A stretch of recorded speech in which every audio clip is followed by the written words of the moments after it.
Hello जी, क्या हाल चाल है। Welcome back to my channel. तो आज मैं आपको क्रश का एपिसोड 6 और 7 एक्सप्लेन करने वाली हूँ। तो अगर आप मेरे चैनल पे नए हैं, चैनल को सब्सक्राइब नहीं किया है तो फटाफट से सब्सक्राइब कीजिए। चलिए चलते हैं अपने एक्सप्लेनेशन की ओर।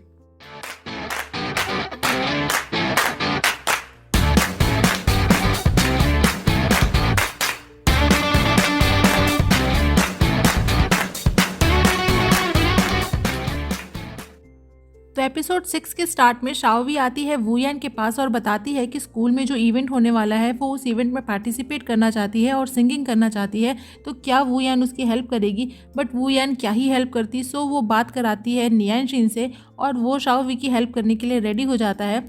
नेक्स्ट सीन में हम नियानशिन को देखते हैं शाओवी और बाकी बच्चों को सिंगिंग की प्रैक्टिस कराते हुए, और यहाँ पे आपको नियानशिन और वूयान का थोड़ा सा क्यूट सा मोमेंट भी देखने को मिलेगा।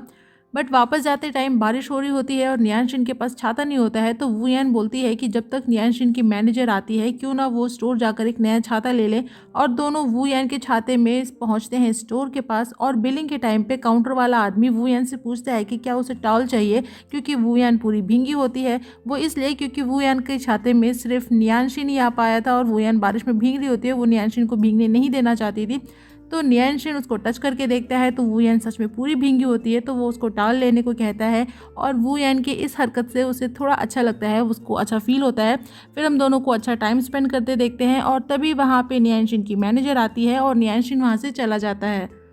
बाद में उसकी मैनेजर उससे पूछती है कि उसने फिर से वूयान को उसके साथ देखा, क्या वो उसको लाइक करती है। तो नियानशिन मना करता है और बताता है कि वो बस उसको थोड़ा सा एडमायर करती है। तो मैनेजर बोलती है कि हाँ, वूयान के लिए वो यीजिन है, और इस बात का नियानशिन कुछ आंसर नहीं करता है। नेक्स्ट डे होता है इवेंट, बट ये वैसा स्कूल इवेंट नहीं होता है जैसा वूयान एंड इवन मैंने सोचा था। ये एक तरीके का चैरिटी इवेंट था, जहां हमें पता चलता है कि शाओवी जब 6 साल की थी तब एक एक्सीडेंट में उसके मॉम डैड की डेथ हो गई और उसने अपनी आंखें खो दी। और वहाँ के होस्ट बताते हैं कि इन सब के बावजूद शाओवी आज अच्छी लाइफ इसलिए जी रही है क्योंकि सोसाइटी चैरिटी करती है और उनकी हेल्प करती है। बट ये सभी बातें नियानशिन को अच्छी नहीं लग रही होती हैं। नेक्स्ट सीन में हम उसको देखते हैं पियानो प्ले करते हुए, और उसके पास आती है वूयान और उससे पूछती है कि नियानशिन यहाँ पे क्या कर रहा है। तो नियानशिन बताता है कि जब वो छोटा था तब वो भी ऐसे ही एक इवेंट पे गया था। बट वो लोग चैरिटी तो करते हैं, बट उनको ये नहीं पता होता कि वेलफेयर हाउस के बच्चों को क्या चाहिए होता है, और ना ही वो इस चीज़ को जानने की कोशिश करते हैं। और बताता है कि वो सभी बच्चों के सामने उनकी कमियां याद दिलाते हैं ताकि वो बच्चे हमेशा खुद को इन्फीरियर समझते रहें। और बोलता है कि भले ही वो लोग फिजिकली चैलेंज्ड हैं, मगर उनको लोगों की सिंपैथी नहीं, इक्वालिटी चाहिए। और ये सारी बातें वूयान सुनती है और उसके लिए सॉरी फील कर रही होती है। नेक्स्ट सीन में शी चियन को एक म्यूजियम के बाहर देखते हैं, जहां वो आई थी एक इवेंट को कवर करने के लिए जिसपे वो और वूयान साथ में काम कर रहे हैं। बट अभी शी चियन को वापस जाने के लिए कोई टैक्सी नहीं मिल रही होती है, क्योंकि म्यूजियम एक रिमोट एरिया में था। तो वहां आता है वे हाउ उसको लेने के लिए, जिसे वूयान नहीं भेजा था। और वे हाउ को देखकर शी चियन खुश होती है और वापस हॉस्टल आकर वो उसको थैंक यू बोलती है और वहाँ से चली जाती है। बट उसकी मॉम उससे मिलने आई होती हैं।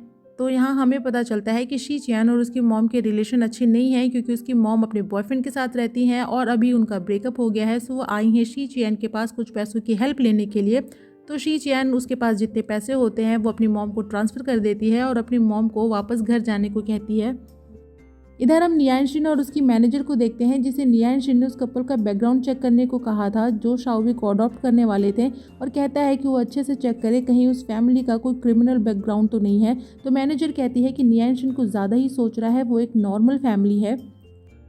फिर हम नियानशिन और वूयान को देखते हैं शाओवी के साथ एक रेस्टोरेंट में, जहां वो उस कपल से मिलने आए होते हैं। और यहाँ स्ट्रेंजर्स के सामने शाओवी थोड़ा डर रही होती है, तो वूयान उसको प्यार से समझाती है और नियानशिन ये देखकर खुश होता है। और फिर वापस जाते टाइम बस में दोनों रेडियो सुन रहे होते हैं, तो वूयान कहती है कि उसे नहीं पता था कि नियानशिन भी रेडियो सुनता है, वो भी मेन स्ट्रीम स्टेशन। तो नियानशिन बोलता है कि तो क्या उसको वूयान का शो सुनना चाहिए। तो वूयान बोलती है कि उसने तो सिर्फ एक बार शो होस्ट किया था और वो भी नियानशिन को याद है, क्या उसकी आवाज़ इतनी अच्छी है। तो नियानशिन कुछ नहीं कहता है। फिर वूयान उससे पूछती है कि वो इस वीकेंड शाओवी के साथ फेरी विल पे जाने वाली है, तो क्या वो उसके साथ चलेगा। तो नियानशिन मना करता है। बाद में उसकी मैनेजर भी उससे पूछती है कि क्या वो शाओवी और वूयान के साथ नहीं जाने वाला है, और कहती है कि वैसे भी नियानशिन कभी डेट पे नहीं गया है तो उसको जाना चाहिए, कि उसका अच्छा एक्सपीरियंस होगा। बट नियानशिन बोलता है कि वो जगह बहुत क्राउडेड होगी, इसीलिए वो वहाँ पे नहीं जाएगा। नेक्स्ट सीन में हम वू यान और शाओवी को देखते हैं पार्क में, और गेस वॉट, यहाँ पे नियांशिन भी आता है और रीज़न ये देता है कि उसे लगा कि वू यान शायद शाओवी का ध्यान नहीं रख पाएगी, इसीलिए वो आया है। तो वू यान उसको बोलती है हाँ हाँ ठीक है, लेकिन अभी पार्क में काफ़ी भीड़ होगी, सो अभी वो उसको गाइड करेगी, और पकड़ती है नियांशिन का हाथ और उसको लेकर जाती है अंदर में, और फिर तीनों वहाँ पे इंजॉय करते हैं। और राइड पे तो वू यान सिर्फ नियांशिन के हैंडसम फेस को देखती रहती है और फिर उसके एकदम क्लोज चली जाती है। तो यहाँ पे नियांशिन उसको बोलता है कि क्या उसे नहीं लगता कि ये इनिशिएटिव जनरली लड़के लेते हैं, और ये सुनने के बाद तो वू यान बिल्कुल ही एम्बेरस हो जाती है और फिर उससे पूछती है कि आखिर उसको कैसे पता कि वो उसके इतनी क्लोज आई थी। तो नियांशिन बोलता है कि क्या कभी उसने उसको बताया कि वो ब्लाइंड है, वो अपनी 3 फीट के आसपास के मूवमेंट को थोड़ा थोड़ा देख सकता है। और ये सुनने के बाद तो मुझे ज़रूरत नहीं है बताने की कि वू यान का क्या हाल हुआ होगा, और नियांशिन बस उसको टीज करके हंस रहा होता है। और फिर घर जाकर बड़े ही खुशमिजाज मूड में पियानो प्ले करता है। तो उसकी मैनेजर पूछती है कि क्या आज वो इतना खुश है कि उसने गलत म्यूज़िक प्ले कर दिया और उसने नोटिस भी नहीं किया। तो नियांशिन कहता है कि म्यूज़िक में कुछ भी सही या गलत नहीं होता है, ओवरऑल वो वू यान का पूरा डायलॉग उसको चिपका के वहाँ से चला जाता है। वैसे खुश तो बहुत ही होता है वो। इधर वू यान सारी बातें अपनी फ्रेंड को बताती है और अपने और नियांशिन के मोमेंट्स को याद करती है जब जब वो उसके क्लोज गई थी, और एम्बेरसमेंट के मारे मरी जा रही होती है कि नियांशिन उसके बारे में क्या सोचेगा। नेक्स्ट डे स्कूल में टीचर नियांशिन को बताते हैं कि नियांशिन जिसकी जगह यहाँ सब्स्टिट्यूट टीचर आया था, वो टीचर नेक्स्ट वीक से आने वाली है, और नियांशिन को उसके हेल्प के लिए थैंक यू बोलते हैं। और यहाँ नियांशिन पहली बार खुद से वू यान के बारे में पूछता है, तो टीचर बताते हैं कि वो कुछ दिनों के लिए लीव पर गई हुई है। इधर हम वू यान और शी चियन को देखते हैं रेडियो स्टेशन में, जहाँ पे उनके हेड उन पे गुस्सा कर रहे होते हैं क्योंकि जिस इवेंट को कवर करके उसकी रिपोर्ट बनाने के लिए उन्होंने उनको दिया था, उसका ज़्यादातर काम शी चियन ही कर रही होती है। इवन जो इंटरव्यू वू यान को लेना था वो भी शी चियन ने लिया था, जिसके बाद सब कुछ गड़बड़ हो गया। तो हेड उन दोनों को फिर से एक चांस देते हैं सब कुछ सही करने के लिए, बट वू यान को फिर से किसी काम के लिए वहाँ से जाना था। तो शी चियन उसको बोलती है कि वो जा सकती है, तब तक वो यहाँ पे काम संभाल लेगी। तो वू यान आती है वेलफेयर हाउस में, और यहाँ पे वो नियांशिन से छुपने की कोशिश करती है, उसके सामने नहीं जाती है, उसके पीछे पीछे चलती है। उसे लगता है कि नियांशिन को पता नहीं चलेगा, बट तभी डायरेक्टर नियांशिन से पूछती है कि क्या वू यान उसके साथ नहीं आई है। तो नियांशिन कहता है नहीं आई है ना, मेरे पीछे ही तो है। और यहाँ पे वू यान का फिर से पोपट हो जाता है, और इसी के साथ ये एपिसोड यहीं पे ख़त्म हो जाता है। तो चलिए चलते हैं अपने नेक्स्ट एपिसोड की ओर। तो एपिसोड 7 की स्टार्ट में हम सभी को देखते हैं उस कपल के साथ जो शाओवी को अडॉप्ट करने वाले थे, और चूंकि वू यान साइकोलॉजी की स्टूडेंट थी, इसीलिए वो बताती है कि भले ही शाओवी देखने में शांत लगती हो, बट ऐसे बच्चों में इमोशनल चेंजेस जल्दी आते हैं और वो खुद को एक्सप्रेस करने में भी कमज़ोर होते हैं। तो इसीलिए वो लोग शाओवी का अच्छे से ध्यान दे। और बाद में नियांशिन से पूछती है कि क्या वो शाओवी के अडॉप्ट किए जाने से खुश है। तो नियांशिन यहाँ पे वू यान की तारीफ करता है और कहता है कि उसे नहीं पता था कि वो अपनी स्टडीज़ को लेकर सीरियस है। तो वू यान कहती है कि हाँ वो अपनी स्टडीज़ में काफ़ी अच्छी है, और फिर उससे कुछ कहना चाहती है, बट तभी वहाँ पे नियांशिन की मैनेजर आ जाती है उसको ले जाने के लिए। बट इस बार नियांशिन जाता नहीं है, बल्कि वू यान से पूछता है कि क्या वो उसको लाइक करती है। तो वू यान हाँ बोलती है। तो नियांशिन उससे उसके पीछे का रीज़न पूछता है, तो यहाँ वू यान कुछ भी नहीं बोल पाती है। अब आप ऐसे किसी से अचानक से रीज़न पूछेंगे तो कोई क्या ही रिप्लाई देगा। बट नियांशिन गुस्सा हो जाता है और वहाँ से चला जाता है, क्योंकि उसे लगता है कि शायद वू यान उसे बस इसलिए लाइक करती है क्योंकि वो यीजिन है, या फिर वो उससे सिंपैथी करती है। फिर वू यान अपनी फ्रेंड को बताती है कि भले ही वो साइकोलॉजी की स्टूडेंट है, लेकिन वो नियांशिन के इमोशंस को नहीं समझ पाती है। तो उसकी फ्रेंड बोलती है कि वो नियांशिन को क्यों ब्लेम कर रही है, जबकि वो खुद भी सिर्फ ये नहीं बोल पाई कि ये उसका लव एट फर्स्ट साइट था। तो वू यान कहती है कि ये सिर्फ लव एट फर्स्ट साइट नहीं था, बल्कि कुछ और भी था, लेकिन वो अपने एक्सप्रेशंस को बताने में अच्छी नहीं है। नेक्स्ट डे नियांशिन आता है स्कूल में, आज उसका लास्ट डे होता है, बट वो किसी को गुड बाय नहीं बोलता है, बल्कि उन स्टूडेंट्स को थैंक यू बोलता है और कहता है कि उसे अच्छा लगा कि वो उनका टीचर था। फिर वापस जाते टाइम शाओवी उसके पास आती है और पूछती है कि क्या वो उससे कभी नहीं मिलेगा। तो नियांशिन बोलता है कि नहीं, वो उससे ज़रूर मिलेगा। तो शाओवी उससे फेयरवेल गिफ्ट देती है, एक कैंडी जो कि उसे वू यान ने दी थी। इधर वू यान और शी चियन होती हैं रेडियो स्टेशन में, और जब वापस आ रही होती हैं तो लाइट चली जाती है और वहीं लिफ्ट में दोनों फंसी होती हैं। फिर यहाँ पे दोनों फ्रेंड्स आपस में बातें करती हैं, अपनी बातों को क्लियर करती हैं, सारे मिसअंडरस्टैंडिंग्स को दूर करती हैं और वापस से अच्छी दोस्त बन जाती हैं। नेक्स्ट डे वू यान को पता चलता है कि नियांशिन अब स्कूल नहीं आने वाला है, तो वो उसको कॉल करती है, बट उसका फ़ोन स्विच ऑफ होता है। इवन जब शाओवी को वो कपल लेने आए होते हैं, उस दिन भी नियांशिन वहाँ पे नहीं होता है। तो वू यान शाओवी को समझाती है कि नियांशिन गुड बाय बोलने में अच्छा नहीं है, इसीलिए वो आज नहीं आया है, बट एक दिन वो नियांशिन को उससे मिलने के लिए ज़रूर लेकर आएगी। इधर नियांशिन की मैनेजर उसे बताती है कि वो कुछ दिनों के लिए ब्रेक ले रही है और उसने नियांशिन के खाने और लॉन्ड्री के सारे इंतजाम कर दिए हैं, तो वो इन दिनों कहीं अकेले बाहर ना जाए। और कहती है कि नियांशिन चाहे तो वुयान को इग्नोर कर सकता है, बट एटलीस्ट वो शाओवी को तो इग्नोर ना करे। फिर हम देखते हैं शी चियन और वे हाउ को, और यहाँ पे शी चियन आई होती है इंटरव्यू के लिए और वे हाउ उससे पूछते हैं कि क्या आप शी चियन रेडियो स्टेशन पे काम नहीं करेगी। तो शी चियन बताती है कि रेडियो स्टेशन से कुछ नहीं होने वाला है, उसे अपनी लाइफ में एक स्पेयर प्लान भी बनाना होगा। और कहती है कि अभी के लिए वो वू यान को ना बताए कि वो इंटरव्यू के लिए आई थी। इधर स्कूल में वू यान को देखते हैं जो नियांशिन को मिस कर रही होती है, उसके साथ बिताए टाइम को याद कर रही होती है, इसीलिए वो नियांशिन को कॉल करती है, बट नियांशिन उसका कॉल नहीं उठाता है। हालांकि वो उससे बात तो करना चाहता है, बट जैसा कि हम सभी जानते हैं कि नियांशिन जल्दी अपने आप को किसी के क्लोज नहीं ले जाता है, इसीलिए वो वू यान से दूर जा रहा होता है। बट मिस तो वो भी उसको कर रहा होता है।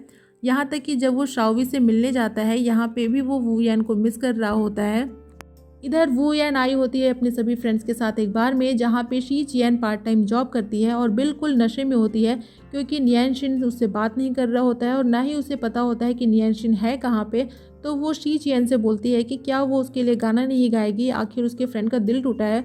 तो शी चियन यहाँ पे उसके लिए गाना गाती है और वे हाउ बस शी चियन को देख रहा होता है और वू यान बस नियांशिन को याद कर रही होती है और कहती है कि भले ही वो उसको लाइक ना करे, वो उस चीज़ को बर्दाश्त कर लेगी, बट एटलीस्ट वो उससे मिले तो सही, वो तो उसकी लाइफ से बिल्कुल ही गायब हो चुका। और रोने लगती है।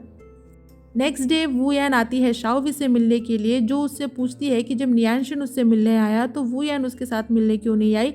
तो वू यान पूछती है कि क्या नियांशिन उससे मिलने आया था, तो दोनों की क्या बातें हुई। तो शाओवी बताती है कि नियांशिन ने बोला है कि वो वू यान को ना बताए कि वो उससे मिलने आया था। तो यहाँ पे वू यान समझ जाती है कि नियांशिन जानबूझ के इसको इग्नोर कर रहा है। फिर हम देखते हैं वू यान और नियांशिन को दोनों को सेम रेडियो शो सुनते हुए, और दोनों एक दूसरे को मिस कर रहे होते हैं।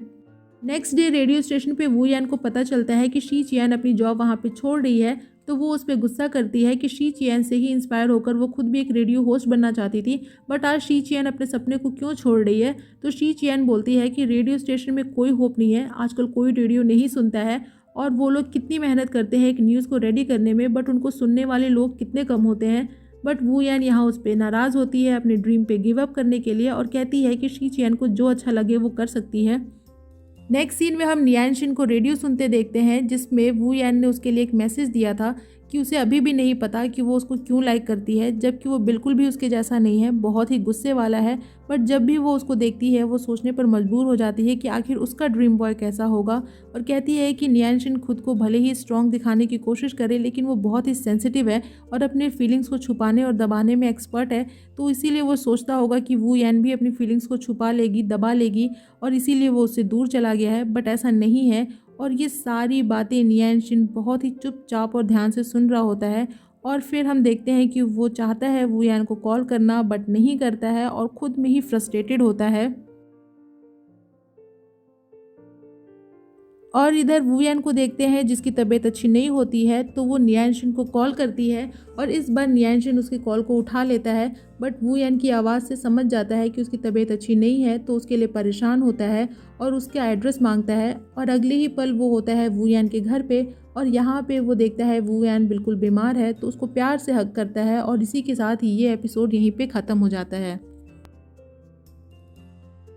तो एपिसोड 6 एंड 7 की एक्सप्लेनेशन यहीं पे होती है ख़त्म। आपको कैसी लगी कमेंट सेक्शन में ज़रूर बताइएगा। वीडियो अच्छी लगी तो वीडियो को लाइक कीजिएगा, फ्रेंड्स के साथ शेयर कीजिएगा, और मुझे इनकरेज करने के लिए मेरे चैनल को ज़रूर सब्सक्राइब कीजिएगा। मैं आपसे मिलूंगी नेक्स्ट वीडियो में नेक्स्ट एक्सप्लेनेशन के साथ। तब तक अपना खूब सारा ख्याल रखिए। सायोनारा।